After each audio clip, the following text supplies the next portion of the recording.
श्रीगणेशाय नमः। अथ श्री आदित्य हर्षण स्तोत्र। वैष्णवानां हरिस्त्वं शिवस्त्वं स्वयं शक्तिरूपस्त्वमेवानयस्त्वं न ते। त्वं गणाधिकृतस्त्वं सुरेशाधिपस् त्वं मरुत्वान्द्रविस्त्वं सदा स्तोचताम्। त्वं सदा लोककल्याणकृन्मण्डलः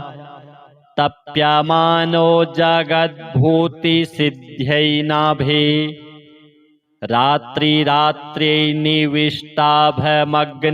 तथा द्वादशात्मन् सदानन्दमग्नो भव। जन्ममात्रेण चाशक्तिग्रस्तो वयं शाम्बरीबन्धने विस्मृताश्चार्थिनः। भक्तिभावेन हीनाय जोषालयोर्कादितेयोष्णरश्मे प्रसन्नो मयि। अकृतार्थाय ब्रह्माण्डसाधस्तथा तायको विष्णुरूपेण कल्पान्तरे। यो महान्ते शिवश्चण्डनीलो नटो दक्षजाङ्गप्रभस्त्वं सदा रोचताम्। ब्राह्मणो बाहुजोन्याश्च वर्णाश्रमा ब्रह्मचर्याद्यतित्वो ऋषिके ध्रुवः। धर्मकामादिरूपेण चावस्थितः प्राणतत्त्वो महेन्द्रः प्रसन्नोऽवतु। अस्मदाचार्यप्रोक्तं प्रमाणं परं याचकाः पादपद्मानुकम्प्यास्तव। स्वस्य जन्मान्तराच्चक्रमुक्तास्तदा नरः जीवस्तुरिच्छामि धामं कथम्। शौचमाचारमस्मत्प्रमुक्ताः कृताः स्वात्मधर्माद्विमुक्तास्तु पापे रताः। केवलं कुक्षिपूर्तेर्वयं याजका हे धर्मोद्धारणस्तृप्यतात्पनः। पूजितो दस्रतातान्ववायेस्तथा ऋग्यजुर्वेदसामं चतुर्थो यथा। आगमाः पञ्चकालैर्क्रमे वेदकस्त्वं विहङ्गः सदानन्दितोऽस्मासु हि। सप्तलोकार्णवाश्चान्तरीपाः स्वरा योगिनो रश्मयः सप्तधारोपितः। औषधेश्छन्दभावेन्नगो मारुतैः पालकादित्यसंज्ञापते रोचताम्। कौशलेन्द्रकृतस्योष्णरश्म्यार्पितो स्याग्रतः सूर्यवर्णस्य उत्कूजकः। हर्षितो वाद्ययन्त्रादिभिर्भूषितोऽन्तत्यहार्यां गतिं सूर्यतत्त्वां पराम्। अथ श्री आदित्य कवचम्। ॐ अस्य श्रीमद् आदित्य कवचस्तोत्र महामन्त्रस्य याज्ञवल्क्यो महर्षिः अनुष्टुप् जगति छन्दसि घृणिरिति बीजं सूर्य इति शक्तिः आदित्य इति कीलकं श्रीसूर्यनारायण प्रीत्यर्थे जपे विनियोगः। उदयाचलमागत्य वेदरूपमनामयं तुष्टावपरया भक्त्या वाल्खिल्यादिभिर्वृतं देवासुरैः सदा वन्द्यं ग्रहैश्च परिवेष्टितं ध्यायन् स्तुवन् पठन्नाम यः सूर्यकवचं सदा घृणिः पातु शिरोदेशं सूर्यः फालं च पातु मे आदित्यो लोचने पातु श्रुति पातु प्रभाकरः घ्राणं पातु सदा भानुः अर्कः पातु मुखं तथा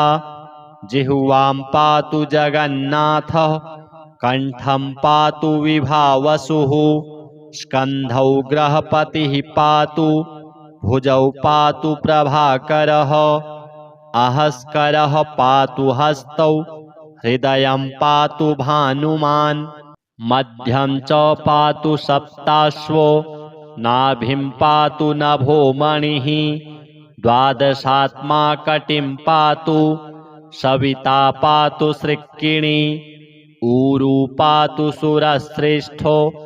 जानुनी पातु भास्करः जङ्घे पातु च मार्तण्डो गलं पातु त्विषाम्पतिः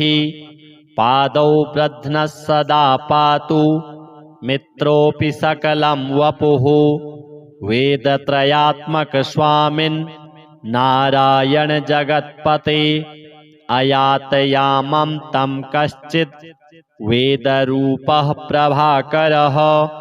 स्तोत्रेणानेन सन्तुष्टो वाल्खिल्यादिभिर्वृतः साक्षाद् वेदमयो देवो रथारूढः समागतः तं दृष्ट्वा सहसोत्थाय दण्डवत् प्रणमन् भुवि कृताञ्जलिपुटो भूत्वा सूर्यस्याग्रे स्थितस्तदा वेदमूर्तिर्महाभागो ज्ञानदृष्टिर्विचार्य च ब्रह्मणा स्थापितं पूर्वं यातयाम विवर्जितं सत्त्वप्रधानं शुक्लाख्यं वेदरूपमनामयं शब्दब्रह्ममयं वेदं सत्कर्म ब्रह्मवाचकं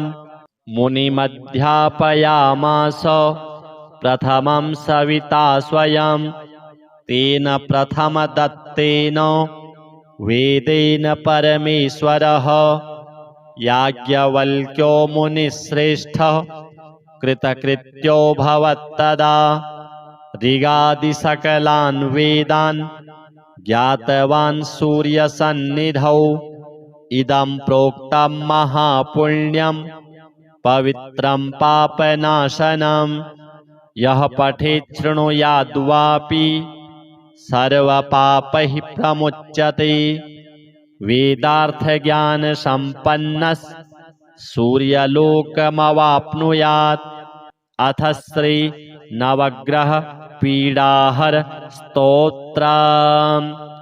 ग्रहाणामादिरादित्यो लोकरक्षणकारकः विषमस्थानसम्भूतां पीडां हरतु मे रविः रोहिणी सह सुधामूर्तिः सुधागात्रः सुधासनः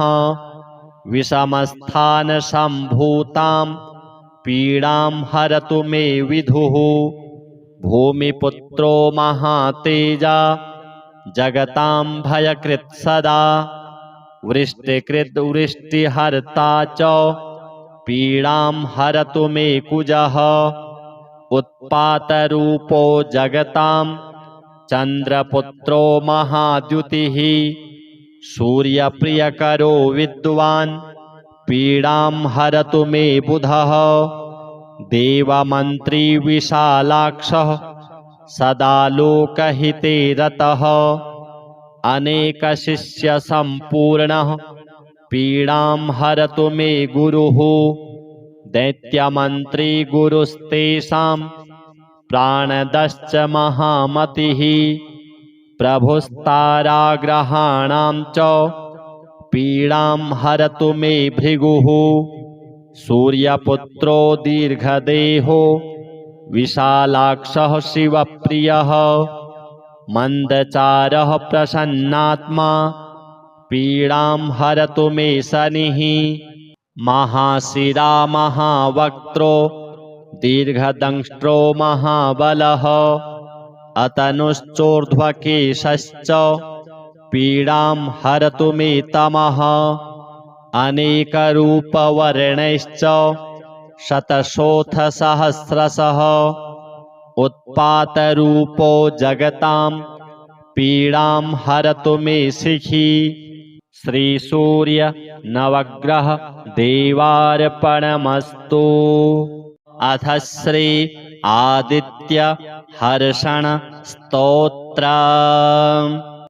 वैष्णवानां हरिस्त्वं शिवस्त्वं स्वयं शक्तिरूपस्त्वमेवानयस्त्वं न ते त्वं गणाधिकृतस्त्वं सुरेशाधिपस्त्वं मरुत्वान्द्रविस्त्वं सदा स्तोचताम् त्वं सदा लोककल्याणकृन्मण्डलः तप्यमानो जगद्भूतिसिद्ध्यै नाभे रात्रिरात्र्यै निविष्टाभमग्निं तथा द्वादशात्मन् सदानन्दमग्नो भव जन्ममात्रेण चाशक्तिग्रस्तो वयं शाम्बरीबन्धने विस्मृताश्चार्थिनः भक्तिभावेन हीनाय जोषालयोर्कादितेयोष्णरश्मे प्रसन्नो मयि अकृतार्थाय ब्रह्माण्डसाधस्तथा तायको विष्णुरूपेण कल्पान्तरे यो महान्ते शिवश्चण्डनीलो नटो दक्षजाङ्गप्रभस्त्वं सदा रोचताम् ब्राह्मणो बाहुजोन्याश्च वर्णाश्रमा ब्रह्मचर्याद्यतित्वो ऋषिके ध्रुवः धर्मकामादिरूपेण चावस्थितः प्राणतत्त्वो महेन्द्रः प्रसन्नोऽवतु अस्मदाचार्यप्रोक्तं प्रमाणं परं याचकः पादपद्मानुकम्प्यास्तव स्वस्य जन्मान्तराच्चक्रमुक्तास्तदा नरः जीवस्तुरिच्छामि धामं कथं शौचमाचारमस्मत्प्रमुक्ताः कृताः स्वात्मधर्माद्विमुक्तास्तु पापे रताः केवलं कुक्षिपूर्तेर्वयं याजका हे धर्मोद्धारणस्त्रिप्यतात्पनः पूजितो दस्रतातान्ववायेस्तथा ऋग्यजुर्वेदसामं चतुर्थो यथा आगमाः पञ्चकालैर्क्रमे वेदकस्त्वं विहङ्गः सदानन्दितोऽस्मासु हि सप्तलोकार्णवाश्चान्तरीपाः स्वरा योगिनो रश्मयः सप्तधारोपितः औषधेश्छन्दभावेन्नगो मारुतैः पालकादित्यसंज्ञापतेरोचताम् कौशलेन्द्रकृतस्योष्णरश्म्यार्पित स्याग्रतः सूर्यवर्णस्य उत्कूजकः हर्षितो वाद्ययन्त्रादिभिर्भूषितोऽन्तत्यहार्यां गतिं सूर्यतत्त्वां पराम्। अथ श्री आदित्य कवचम्। ओम अस्य श्रीमद् आदित्य कवच स्तोत्र महामन्त्रस्य याज्ञवल्क्यो महर्षिः अनुष्टुप् जगति छन्दसि घृणिरिति बीजं सूर्य इति शक्तिः आदित्य इति कीलकं श्री सूर्य नारायण प्रीत्यर्थे जपे विनियोगः। उदयाचलमागत्य वेदरूपमनामयं तुष्टावपरया भक्त्या वाल्खिल्यादिभिर्वृतं देवासुरैः सदा वन्द्यं ग्रहैश्च परिवेष्टितं ध्यायन् स्तुवन् पठन् नाम यः सूर्यकवचं सदा घृणिः पातु शिरोदेशं सूर्यः फालं च पातु मे आदित्यो लोचने पातु श्रुति पातु प्रभाकरः घ्राणं पातु सदा भानुः अर्कः पातु मुखं तथा जिह्वां पातु जगन्नाथः कण्ठं पातु विभावसुः स्कन्धौ ग्रहपतिः पातु भुजौ पातु प्रभाकरः अहस्करः पातु हस्तौ हृदयं पातु भानुमान् मध्यं च पातु सप्ताश्वो नाभिं पातु नभो मणिः द्वादशात्मा कटिं पातु सविता पातु सृक्किणी ऊरू पातु सुरश्रेष्ठो जानुनी पातु भास्करः जङ्घे पातु च मार्तण्डो गलं पातु त्विषाम्पतिः पादौ ब्रध्नः सदा पातु मित्रोऽपि सकलं वपुः वेदत्रयात्मक स्वामिन् नारायण जगत्पते अयातयामं तं कश्चित् वेदरूपः प्रभाकरः स्तोत्रेणानेन सन्तुष्टो वाल्खिल्यादिभिर्वृतः साक्षाद् वेदमयो देवो तथारूढः समागतः तं दृष्ट्वा सहसोत्थाय दण्डवत् प्रणमन् भुवि कृताञ्जलिपुटो भूत्वा सूर्यस्याग्रे स्थितस्तदा वेदमूर्तिर्महाभागो ज्ञानदृष्टिर्विचार्य च ब्रह्मणा स्थापितं पूर्वं यातयाम विवर्जितं सत्त्वप्रधानं शुक्लाख्यं वेदरूपमनामयं शब्दब्रह्ममयं वेदं सत्कर्म ब्रह्मवाचकं मुनिमध्यापयामास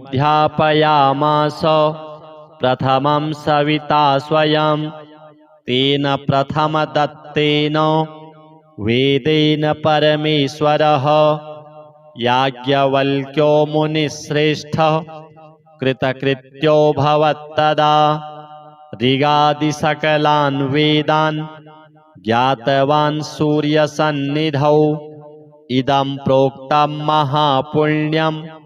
पवित्रं पापनाशनं यः पठेत् शृणुयाद्वापि सर्वपापैः प्रमुच्यते वेदार्थज्ञानसम्पन्नः सूर्यलोकमवाप्नुयात् अथ श्री नवग्रह पीडाहर स्तोत्रम् ग्रहाणामादिरादित्यो लोकरक्षणकारकः विषमस्थानसम्भूतां पीडां हरतु मे रविः रोहिणी सह सुधामूर्तिः सुधागात्रः सुधासनः विषमस्थानसम्भूतां पीडां हरतु मे विधुः भूमिपुत्रो महातेजा जगतां भयकृत् सदा वृष्टिकृद्वृष्टिहर्ता च पीडां हरतु मे कुजः उत्पातरूपो जगतां चन्द्रपुत्रो महाद्युतिः सूर्यप्रियकरो विद्वान्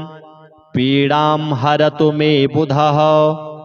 देवमन्त्री विशालाक्षः सदा लोकहिते रतः अनेकशिष्यसम्पूर्णः पीडां हरतु मे गुरुः दैत्यमन्त्री गुरुस्तेषां प्राणदश्च महामतिः प्रभुस्ताराग्रहाणां च पीडां हरतु मे भृगुः सूर्यपुत्रो दीर्घदेहो विशालाक्षः शिवप्रियः मन्दचारः प्रसन्नात्मा पीडां हरतु मे शनिः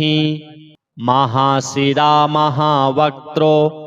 दीर्घदंष्ट्रो महाबलः अतनुश्चोर्ध्वकेशश्च पीडां हरतु मे तमः अनेकरूपवर्णैश्च शतशोऽथ सहस्रशः उत्पातरूपो जगतां पीडां हरतु मे शिखी श्रीसूर्य नवग्रह देवार्पणमस्तु। अथ श्री आदित्य हर्षण स्तोत्र। वैष्णवानां हरिस्त्वं शिवस्त्वं स्वयं शक्तिरूपस्त्वमेवानयस्त्वं न ते त्वं गणाधिकृतस्त्वं सुरेशाधिपस्त्वं मरुत्वान्द्रविस्त्वं सदा स्तोचताम् त्वं सदा लोककल्याणकृन्मण्डलः तप्यमानो जगद्भूतिसिद्ध्यै नाभे रात्रिरात्र्यै निविष्टाभमग्निं तथा द्वादशात्मन् सदानन्दमग्नो भव जन्ममात्रेण चाशक्तिग्रस्तो वयं शाम्बरीबन्धने विस्मृताश्चार्थिनः भक्तिभावेन हीनाय जोषालयोर्कादितेयोष्णरश्मे प्रसन्नो मयि अकृतार्थाय ब्रह्माण्डसाधस्तथा तायको विष्णुरूपेण कल्पान्तरे यो महान्ते शिवश्चण्डनीलो नटो दक्षजाङ्गप्रभस्त्वं सदा रोचताम् ब्राह्मणो बाहुजोन्याश्च वर्णाश्रमा ब्रह्मचर्याद्यतित्वो ऋषिके ध्रुवः धर्मकामादिरूपेण चावस्थितः प्राणतत्त्वो महेन्द्रः प्रसन्नोऽवतु अस्मदाचार्यप्रोक्तं प्रमाणं परं याचकः पादपद्मानुकम्प्यास्तव स्वस्य जन्मान्तराच्चक्रमुक्तास्तदा नरः जीवस्तुरिच्छामि धामं कथम् शौचमाचारमस्मत्प्रमुक्ताः कृताः स्वात्मधर्माद्विमुक्तास्तु पापे रताः केवलं कुक्षिपूर्तेर्वयं याजका हे धर्मोद्धारणस्तृप्यतात्मनः पूजितो दस्रतातान्ववायेस्तथा ऋग्यजुर्वेदसामं चतुर्थो यथा आगमाः पञ्चकालैर्क्रमे वेदकस्त्वं विहङ्गः सदानन्दितोऽस्मासु हि सप्तलोकार्णवाश्चान्तरीपाः स्वरा योगिनो रश्मयः सप्तधारोपितः औषधेच्छन्दभावेन्नागो मारुतैः पालकादित्यसंज्ञापतिरोचताम् कौशलेन्द्रकृतशोष्णरश्म्यार्पित स्याग्रतः सूर्यवर्णस्य उत्कूजकः हर्षितो वाद्ययन्त्रादिभिर्भूषितोऽन्तत्याहार्यां गतिं सूर्यतत्त्वां पराम् अथ श्री आदित्य कवचम् ॐ अस्य श्रीमद् आदित्य कवच स्तोत्र महामन्त्रस्य याज्ञवल्क्यो महर्षिः अनुष्टुप् जगति छन्दसि घृणिरिति बीजं सूर्य इति शक्तिः आदित्य इति कीलकम् श्रीसूर्यनारायण प्रीत्यर्थे जपे विनियोगः उदयाचलमागत्य वेदरूपमनामयं तुष्टावपरया भक्त्या वाल्खिल्यादिभिर्वृतं देवासुरैः सदा वन्द्यं ग्रहैश्च परिवेष्टितं ध्यायन् स्तुवन् पठन् नाम यः सूर्यकवचं सदा घृणिः पातु शिरोदेशं सूर्यः फालं च पातु मे आदित्यो लोचने पातु श्रुति पातु प्रभाकरः घ्राणं पातु सदा भानुः अर्कः पातु मुखं तथा जिह्वां पातु जगन्नाथः कण्ठं पातु विभावसुः स्कन्धौ ग्रहपतिः पातु भुजौ पातु प्रभाकरः अहस्करः पातु हस्तौ हृदयं पातु भानुमान् मध्यं च पातु सप्ताश्वो नाभिं पातु नभोमणिः द्वादशात्मा कटिं पातु सविता पातु सृक्किणी ऊरू पातु सुरश्रेष्ठो जानुनी पातु भास्करः जङ्घे पातु च मार्तण्डो गलं पातु त्विषाम्पतिः पादौ ब्रध्नः सदा पातु मित्रोऽपि सकलं वपुः वेदत्रयात्मकस्वामिन् नारायण जगत्पते अयातयामं तं कश्चित् वेदरूपः प्रभाकरः स्तोत्रेणानेन सन्तुष्टो वाल्खिल्यादिभिर्वृतः साक्षाद् वेदमयो देवो रथारूढः समागतः तं दृष्ट्वा सहसोत्थाय दण्डवत् प्रणमन् भुवि कृताञ्जलिपुटो भूत्वा सूर्यस्याग्रे स्थितस्तदा वेदमूर्तिर्महाभागो ज्ञानदृष्टिर्विचार्य च ब्रह्मणा स्थापितं पूर्वं यातयाम विवर्जितं सत्त्वप्रधानं शुक्लाख्यं वेदरूपमनामयं शब्दब्रह्ममयं वेदं सत्कर्म ब्रह्मवाचकं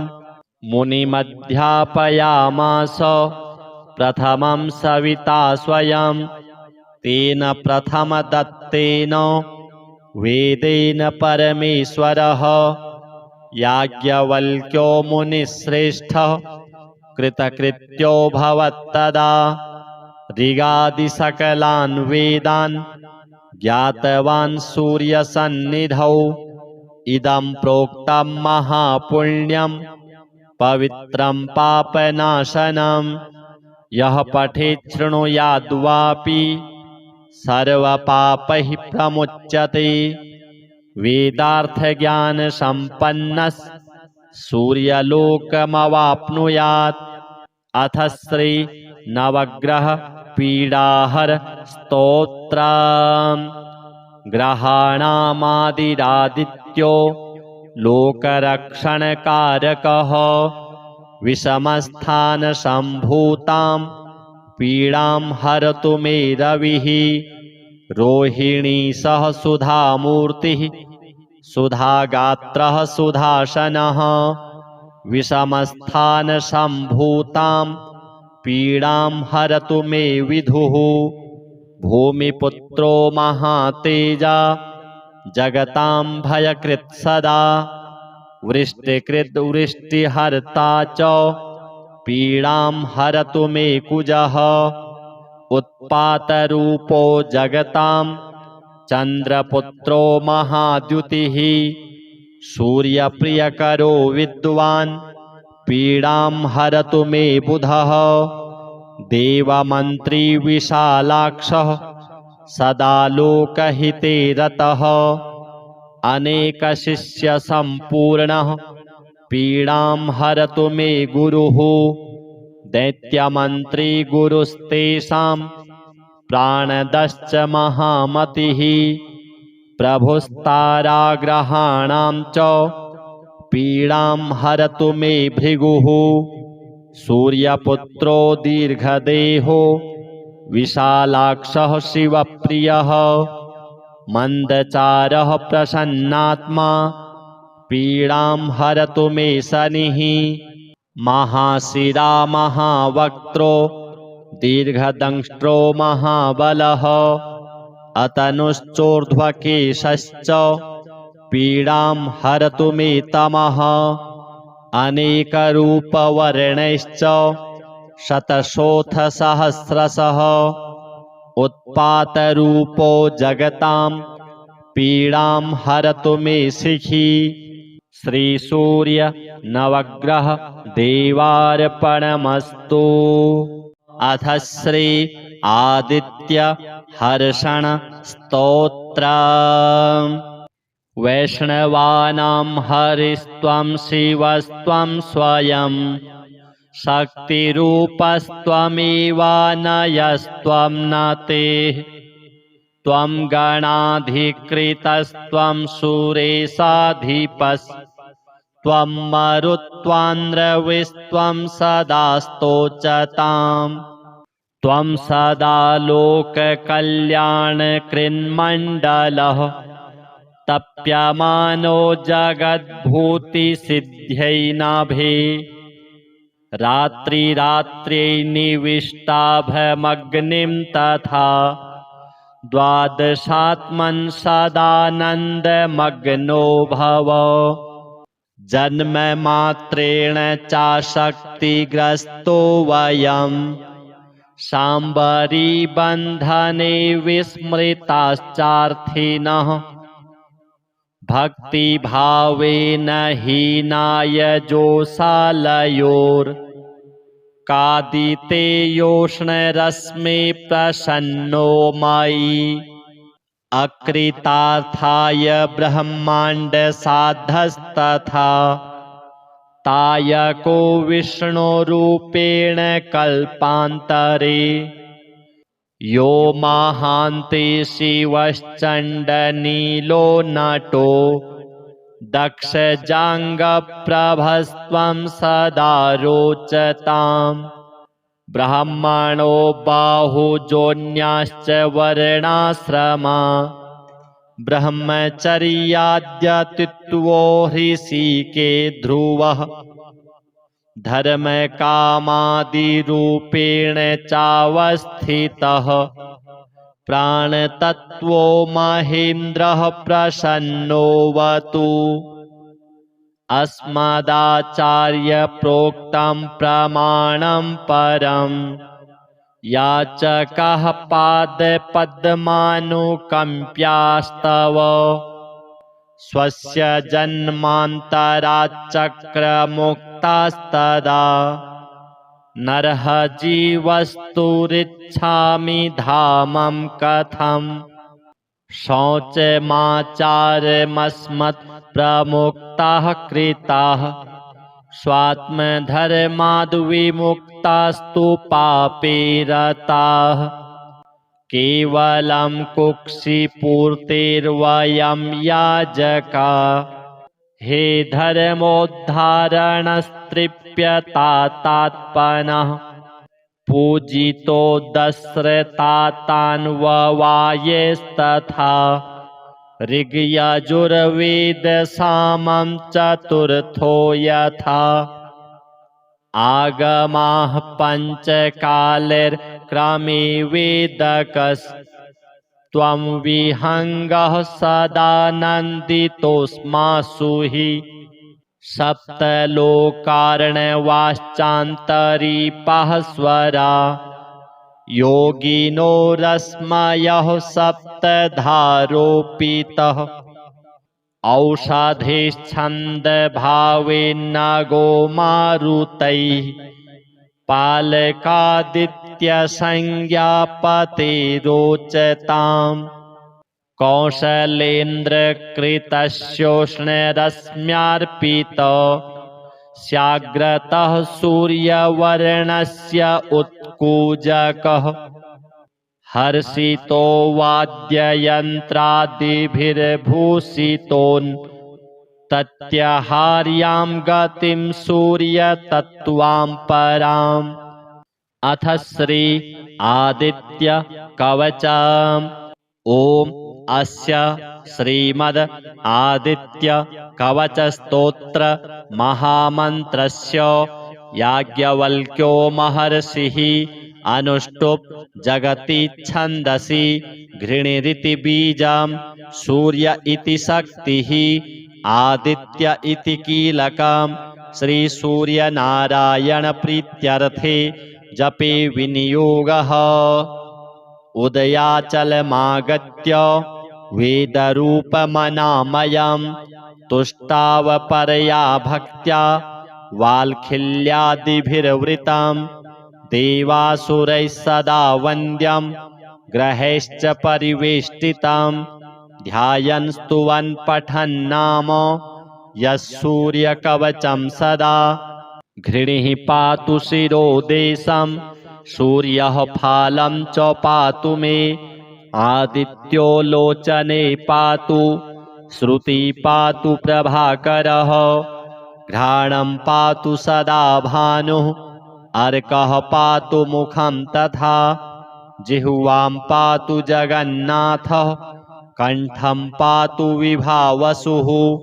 स्कन्धौ ग्रहपतिः पातु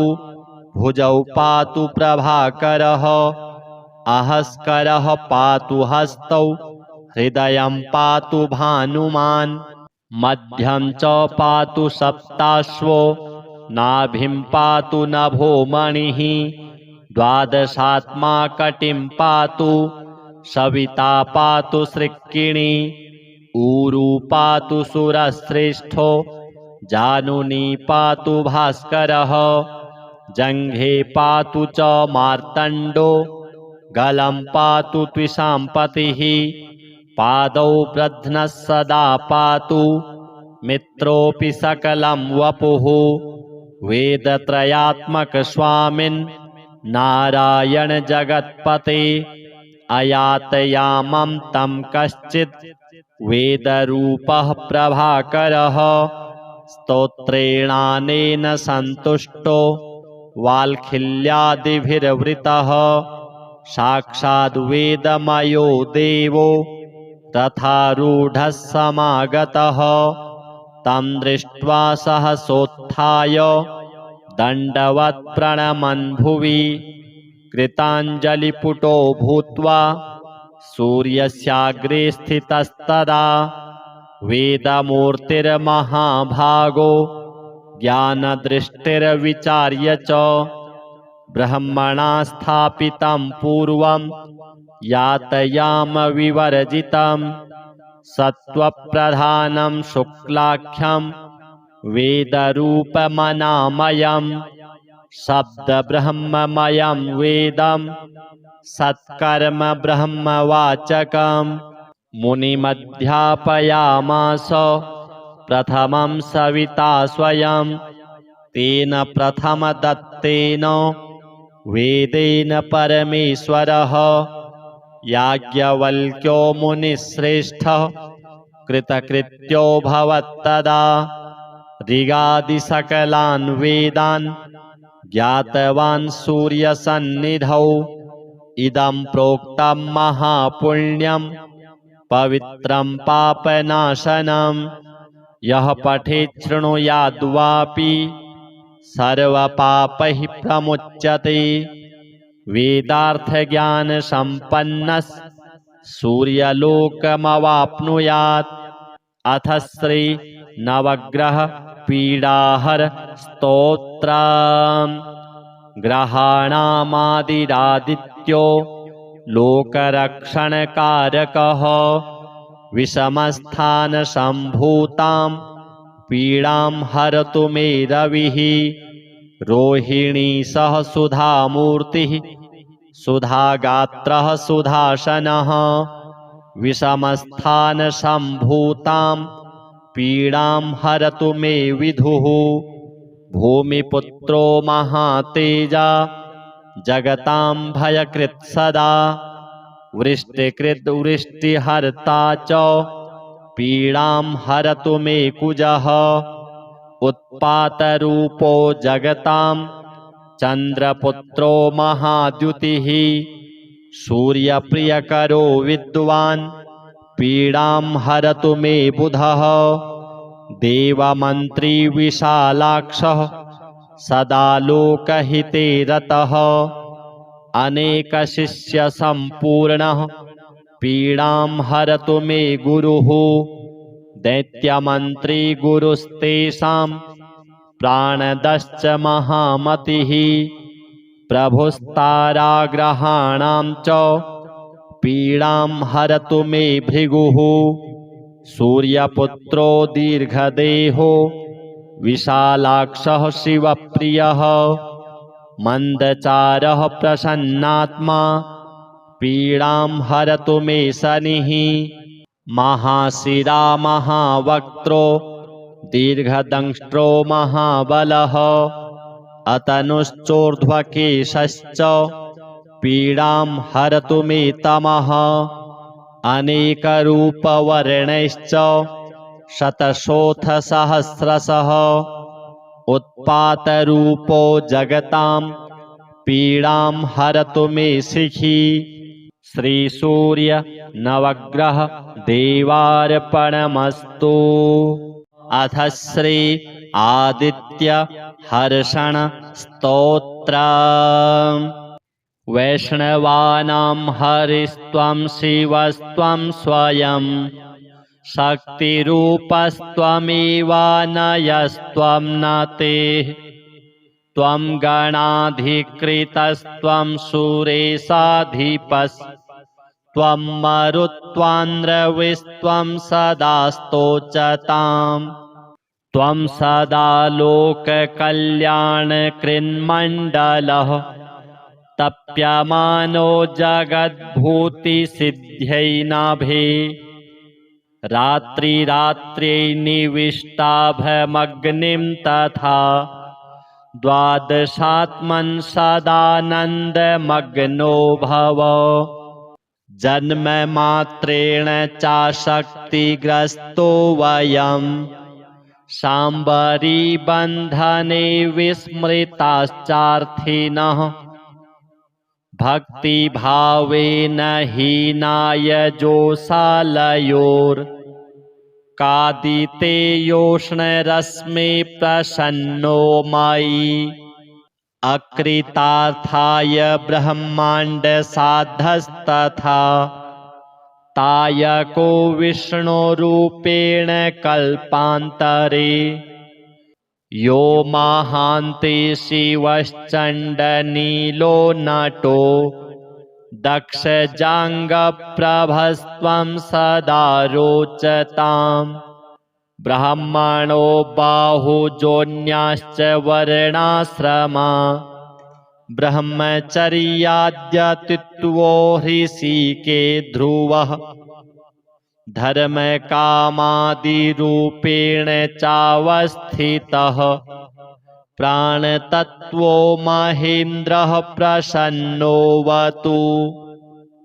अस्मदाचार्यप्रोक्तं प्रमाणं परं याचकाः पादपद्मानुकम्प्यास्तव। स्वस्य जन्मान्तराच्चक्रमुक्तास्तदा नरः जीवस्तुरिच्छामि धामं कथम् शौचमाचारमस्मत्प्रमुक्ताः कृताः स्वात्मधर्माद्विमुक्तास्तु पापे रताः केवलं कुक्षिपूर्तिर्वयं याजका हे धर्मोद्धारणस्तृप्यतात्मनः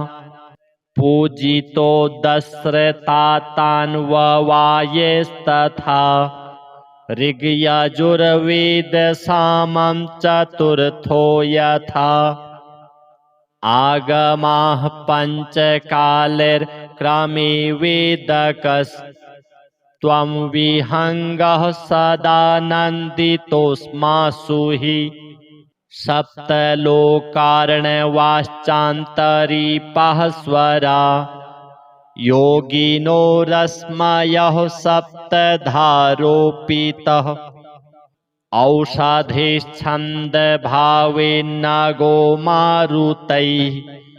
पालकादित्यसंज्ञापतिरोचताम् कौशलेन्द्रकृतशोष्णरश्म्यर्पित स्याग्रतः सूर्यवर्णस्य उत्कूजकः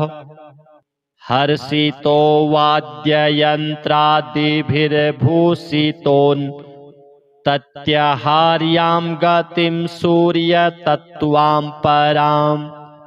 अथ श्री आदित्य कवचम् ॐ अस्य श्रीमद् आदित्य कवचस्तोत्र महामन्त्रस्य याज्ञवल्क्यो महर्षिः अनुष्टुप् जगति छन्दसि घृणिरिति बीजं सूर्य इति शक्तिः आदित्य इति कीलकं श्रीसूर्यनारायणप्रीत्यर्थे जपे विनियोगः उदयाचलमागत्य वेदरूपमनामयं तुष्टावपरया भक्त्या वाल्खिल्यादिभिर्वृतं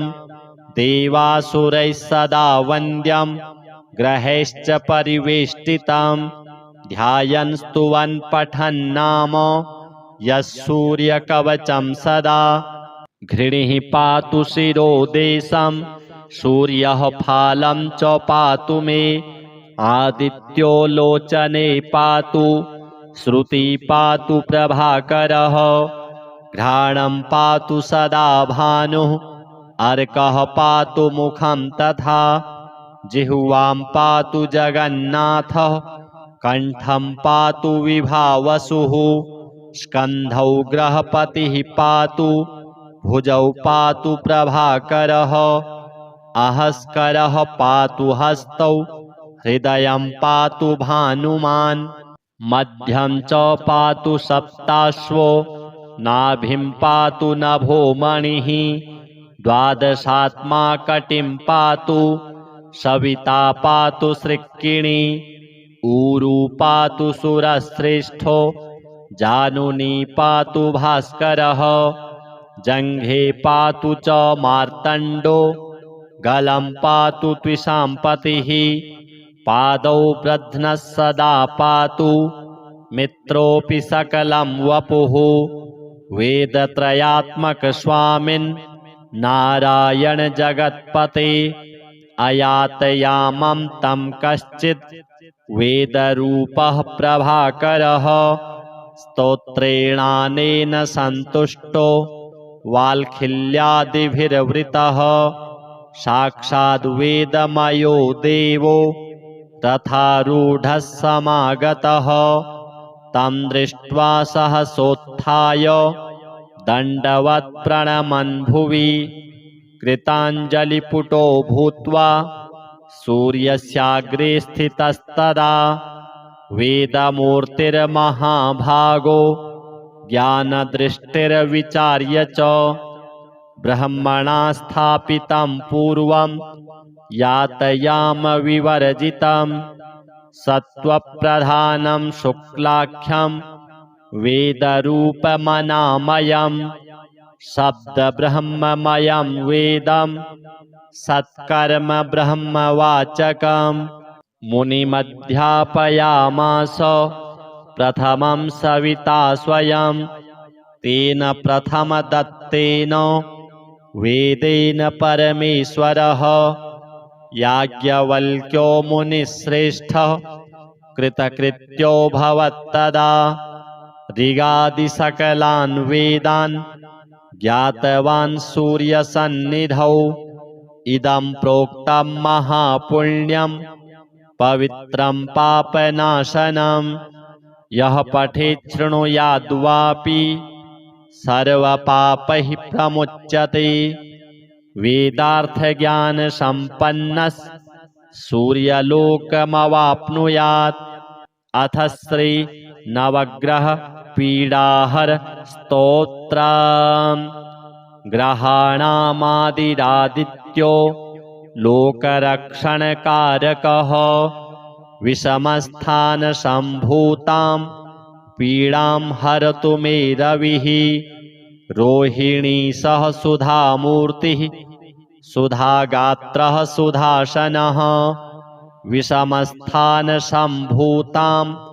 पीडां हरतु मे विधुः भूमिपुत्रो महातेजा जगतां भयकृत् सदा वृष्टिकृद्वृष्टिहर्ता च पीडां हरतु मे कुजः उत्पातरूपो जगतां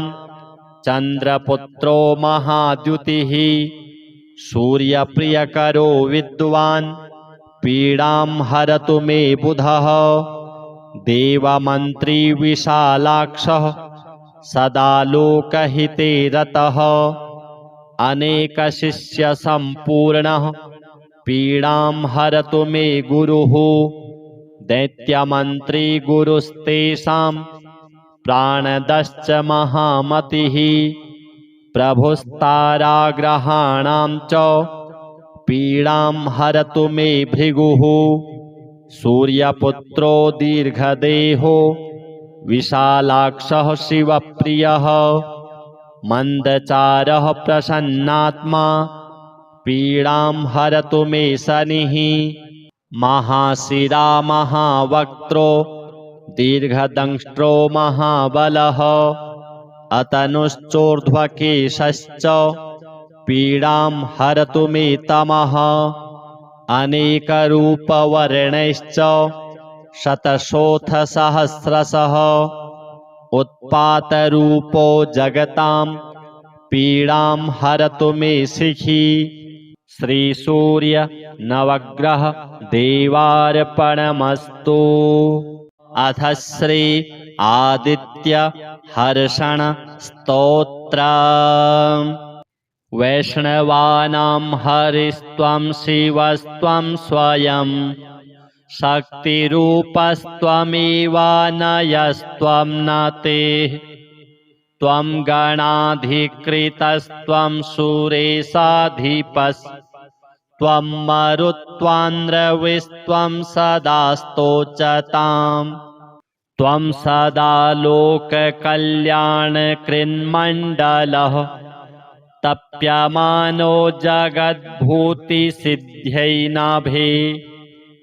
रात्रिरात्र्यै निविष्टाभमग्निं तथा द्वादशात्मन् सदानन्दमग्नो भव जन्ममात्रेण चाशक्तिग्रस्तो वयं शाम्बरी बन्धने विस्मृताश्चार्थिनः भक्तिभावेन हीनाय जोषालयोर्कादितेयोष्णरश्मे प्रसन्नो मयि अकृतार्थाय ब्रह्माण्डसाधस्तथा तायको विष्णुरूपेण कल्पान्तरे यो महान्ते शिवश्चण्डनीलो नटो दक्षजाङ्गप्रभस्त्वं सदा रोचताम् ब्राह्मणो बाहुजोन्याश्च वर्णाश्रमा ब्रह्मचर्याद्यतित्वो ह्रीशिके ध्रुवः धर्मकामादिरूपेण चावस्थितः प्राणतत्त्वो महेन्द्रः प्रसन्नोऽवतु अस्मदाचार्यप्रोक्तं प्रमाणं परम्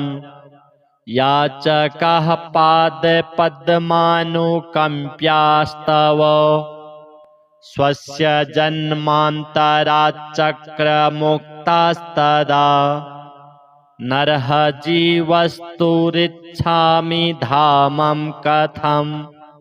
शौचमाचारमस्मत्प्रमुक्ताः कृताः स्वात्मधर्माद्विमुक्तास्तु पापे रताः केवलं कुक्षिपूर्तेर्वयं याजका हे धर्मोद्धारणस्तृप्यतात्मनः पूजितो दस्रतातान्ववायेस्तथा ऋग्यजुर्वेदसामं चतुर्थो यथा आगमाः पञ्चकालैर्क्रमे वेदकस्त्वं विहङ्गः सदानन्दितोऽस्मासु हि सप्तलोकार्णवाश्चान्तरीपाः स्वरा योगिनो रश्मयः सप्तधारोपितः औषधेश्छन्दभावेन्नगो मारुतैः पालकादित्यसंज्ञापतेरोचताम् कौशलेन्द्रकृतस्योष्णरश्म्यार्पितो स्याग्रतः सूर्यवर्णस्य उत्कूजकः हर्षितो वाद्ययन्त्रादिभिर्भूषितोऽन्तत्यहार्यां गतिं सूर्यतत्त्वां पराम् अथ श्री आदित्य कवचम् ॐ अस्य श्रीमद् आदित्य कवच स्तोत्र महामन्त्रस्य याज्ञवल्क्यो महर्षिः अनुष्टुप् जगति छन्दसि घृणिरिति बीजं सूर्य इति शक्तिः आदित्य इति कीलकं श्रीसूर्यनारायण प्रीत्यर्थे जपे विनियोगः उदयाचलमागत्य वेदरूपमनामयं तुष्टावपरया भक्त्या वाल्खिल्यादिभिर्वृतं देवासुरैः सदा वन्द्यं ग्रहैश्च परिवेष्टितं ध्यायन् स्तुवन् पठन्नाम यः सूर्यकवचं सदा घृणिः पातु शिरोदेशं सूर्यः फालं च पातु मे आदित्यो लोचने पातु श्रुति पातु प्रभाकरः घ्राणं पातु सदा भानुः अर्कः पातु मुखं तथा जिह्वां पातु जगन्नाथः कण्ठं पातु विभावसुः स्कन्धौ ग्रहपतिः पातु भुजौ पातु प्रभाकरः अहस्करः पातु हस्तौ हृदयं पातु भानुमान् मध्यं च पातु सप्ताश्वो नाभिं पातु नभो मणिः द्वादशात्मा कटिं पातु सविता पातु सृक्किणी ऊरू पातु सुरश्रेष्ठो जानुनी पातु भास्करः जङ्घे पातु च मार्तण्डो गलं पातु त्विषाम्पतिः पादौ ब्रध्नः सदा पातु मित्रोऽपि सकलं वपुः वेदत्रयात्मकस्वामिन् नारायण जगत्पते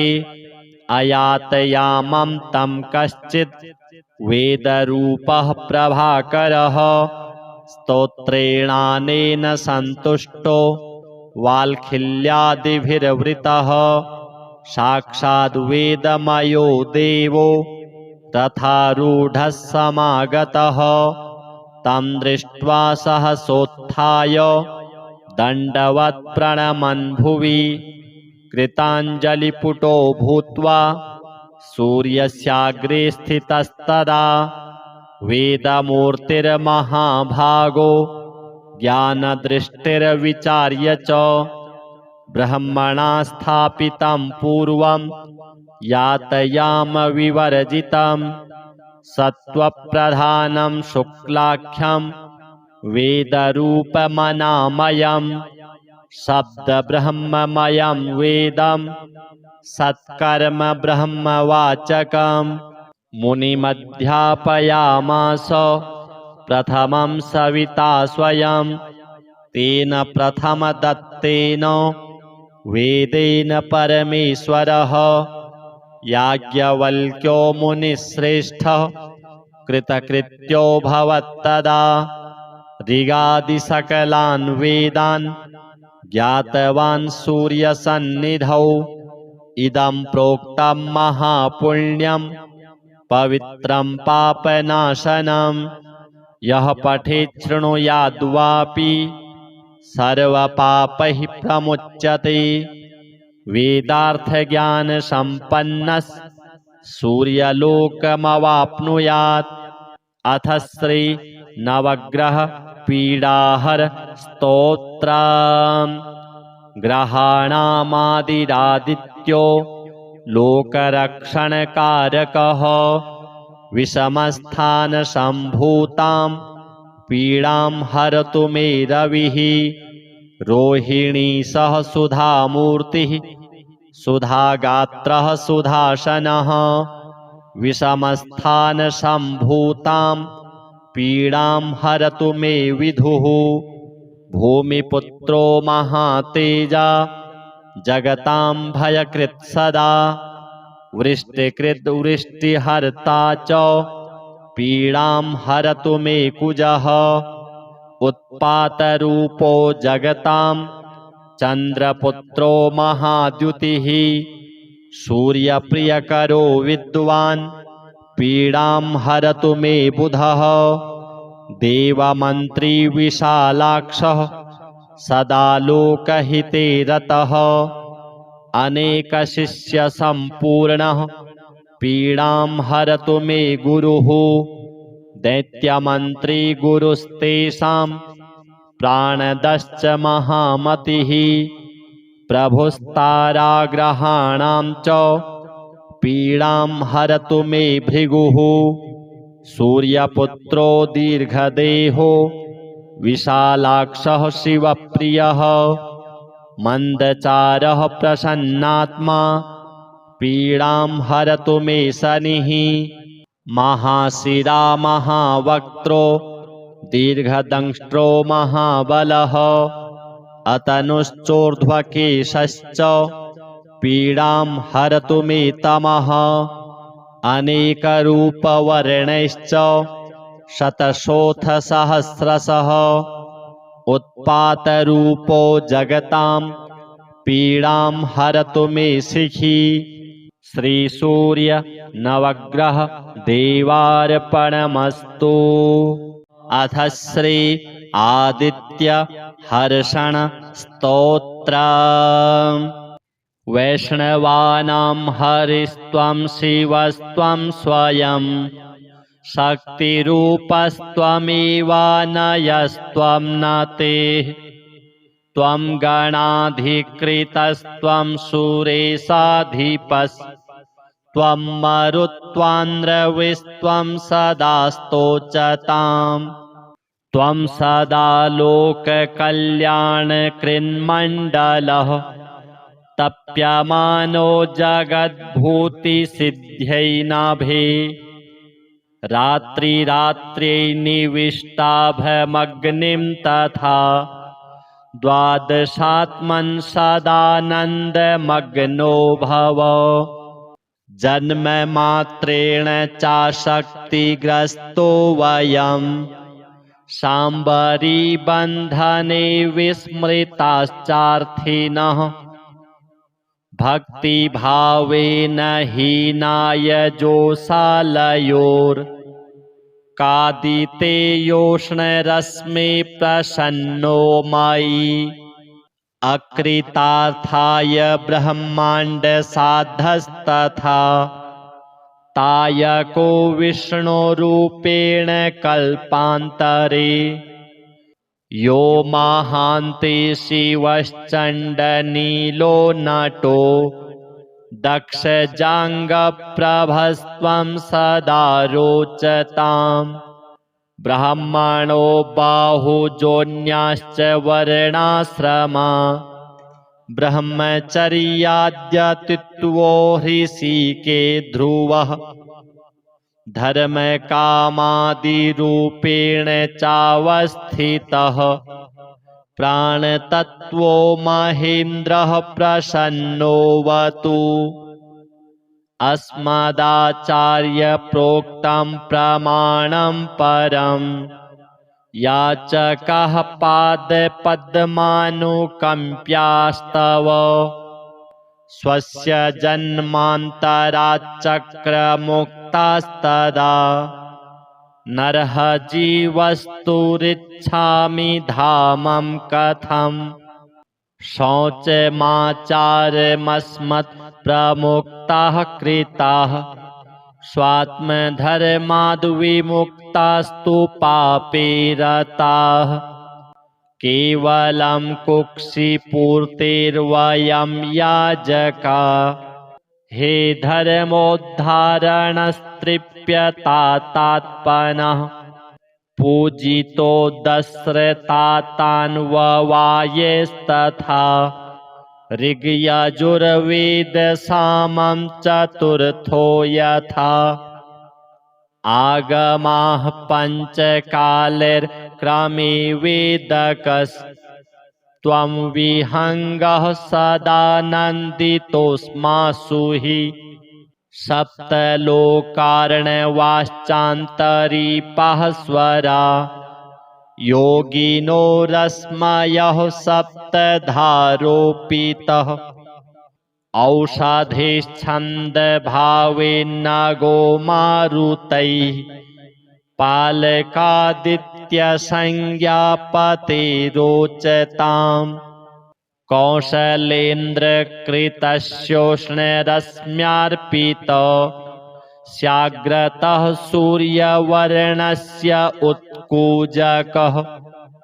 हर्षितो वाद्ययन्त्रादिभिर्भूषितोऽन्तत्याहार्यां गतिं सूर्यतत्त्वां पराम् अथ श्री आदित्य कवचम् ॐ अस्य श्रीमद् आदित्य कवचस्तोत्र महामन्त्रस्य याज्ञवल्क्यो महर्षिः अनुष्टुप् जगति छन्दसि घृणिरिति बीजं सूर्य इति शक्तिः आदित्य इति कीलकं श्रीसूर्यनारायणप्रीत्यर्थे जपे विनियोगः उदयाचलमागत्य वेदरूपमनामयं तुष्टावपरया भक्त्या वाल्खिल्यादिभिर्वृतं देवासुरैः सदा वन्द्यं ग्रहैश्च परिवेष्टितं ध्यायन् स्तुवन् पठन्नाम यः सूर्यकवचं सदा घृणिः पातु शिरोदेशं सूर्यः फालं च पातु मे आदित्यो लोचने पातु श्रुति पातु प्रभाकरः घ्राणं पातु सदा भानुः अर्कः पातु मुखं तथा जिह्वां पातु जगन्नाथः कण्ठं पातु विभावसुः स्कन्धौ ग्रहपतिः पातु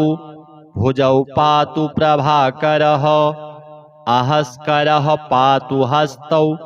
हृदयं पातु भानुमान् मध्यं च पातु सप्ताश्वो नाभिं पातु नभोमणिः द्वादशात्मा कटिं पातु सविता पातु सृक्किणी ऊरू पातु सुरश्रेष्ठो जानुनी पातु भास्करः जङ्घे पातु च मार्तण्डो गलं पातु त्विषाम्पतिः पादौ ब्रध्नः सदा पातु मित्रोऽपि सकलं वपुः वेदत्रयात्मक स्वामिन् नारायण जगत्पते अयातयामं तं कश्चित् वेदरूपः प्रभाकरः स्तोत्रेणानेन सन्तुष्टो वाल्खिल्यादिभिर्वृतः साक्षाद् वेदमयो देवो रथारूढः समागतः तं दृष्ट्वा सहसोत्थाय दण्डवत् प्रणमन् भुवि कृताञ्जलिपुटो भूत्वा सूर्यस्याग्रे स्थितस्तदा वेदमूर्तिर्महाभागो ज्ञानदृष्टिर्विचार्य च ब्रह्मणा स्थापितं पूर्वं यातयाम विवर्जितं सत्त्वप्रधानं शुक्लाख्यं वेदरूपमनामयं शब्दब्रह्ममयं वेदं सत्कर्म ब्रह्मवाचकं मुनिमध्यापयामास प्रथमं सविता स्वयं तेन प्रथमदत्तेन वेदेन परमेश्वरः याज्ञवल्क्यो मुनिश्रेष्ठः कृतकृत्योऽभवत्तदा ऋगादिसकलान् वेदान् ज्ञातवान् सूर्यसन्निधौ इदं प्रोक्तं महापुण्यं पवित्रं पापनाशनं यः पठेत् शृणुयाद्वापि सर्वपापैः प्रमुच्यते वेदार्थज्ञानसम्पन्नः सूर्यलोकमवाप्नुयात् अथ श्री नवग्रह पीडाहर स्तोत्रम् ग्रहाणामादिरादित्यो लोकरक्षणकारकः विषमस्थानसम्भूतां पीडां हरतु मे रविः रोहिणी सह सुधामूर्तिः सुधागात्रः सुधासनः विषमस्थानसम्भूतां पीडां हरतु मे विधुः भूमिपुत्रो महातेजा जगतां भयकृत् सदा वृष्टिकृद्वृष्टिहर्ता च पीडां हरतु मे कुजः उत्पातरूपो जगतां चन्द्रपुत्रो महाद्युतिः सूर्यप्रियकरो विद्वान्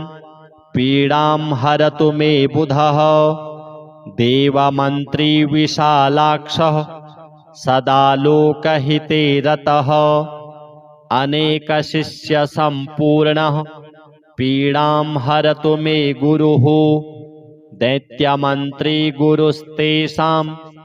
प्राणदश्च महामतिः प्रभुस्ताराग्रहाणां च पीडां हरतु मे भृगुः सूर्यपुत्रो दीर्घदेहो विशालाक्षः शिवप्रियः मन्दचारः प्रसन्नात्मा पीडां हरतु मे शनिः महाशिरा महावक्त्रो दीर्घदंष्ट्रो महाबलः अतनुश्चोर्ध्वकेशश्च पीडां हरतु मे तमः अनेकरूपवर्णैश्च शतशोऽथ सहस्रशः उत्पातरूपो जगतां पीडां हरतु मे शिखी श्रीसूर्य नवग्रह देवार्पणमस्तु।